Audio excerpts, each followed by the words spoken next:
Aga jingle kai Saudi Pro League hapdeng ka Kenhun jong Firmino ka Al Ali Persia ka Al Aqdot. Haba pai shangane ka jingle kai nadu wasdang ka jingle kai adu bokot ka khandai peu minute ka jingle kai ka long Maria Khaj haga babaro art legi Kenhun ki klemla ban khijan. Badai haga additional minute bat shwaban kod artat ka jingle kai ka Al Ali ka layo ban tap ya ka gul penjob leng ba ukesi. Bad ia kebol lai rapen bu dau player bekensai jong ka Al Ali u Robert Firmino. Bad leng ba kan ke sigol la penlong ya ka Al Ali bakan khur lai point na kan ke jingle kai. Aga jingle kai hapdeng ka Al Riyad Persia ya ka Kenhun jong Benzema ka Al Ittihad. Bad kan ke ka away game jong ka Al Ittihad. Haba pai shak ke jingle kai haka kela step ka Al Ittihad kala yo bat penki jar nengkong tang haka minute ka bakhat nyau leng bau Karim Benzema. Bad ia ka bol lai rapen bu dau Ro Marinho. Bad haka minute ka ba ar peusan ka Al Ittihad kala yo biang man tap ia ka gol ka ba ar leng ba ka penalti. Bad ia ka penalti la kan jat dau Hamdallah. Bad hashwa ban kot ka kela step kata haka minute ka ba sau peusan plus chipeu ka Al Ittihad kala yo ban tap ia ka gol ka balai.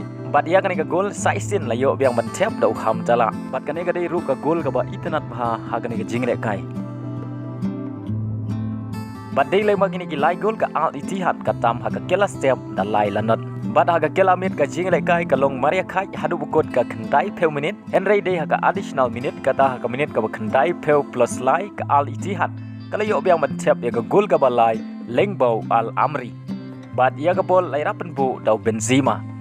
Bad dei leng magini ki lai gol ka Kenhun u Benzema kala khur biang ya ka nam job ka balai na ki lai teli ki jingle kai ha kan ka samoy. Aga wei pat ka jingle kai ka Kenhun bathema jong Neymar ka Al Hilal Persia ka Al Red. Henry ha kan ka jingle kai u Neymar u klempat ya le kai. Haba pai shak ka jingle kai haba sedang jong ka kela step ka jingle kai ka long Maria Khaj. Henry ha ka minute ka ba sau peu ar ka Al Hilal ka yo ban tap ya ka gol ka baningkong ha kan ka jingle ka leng bau player themai u jong ka u Alexander Mitrovic kan ka dei ru ka gol ka baningkong ka jong u na kan ka klub.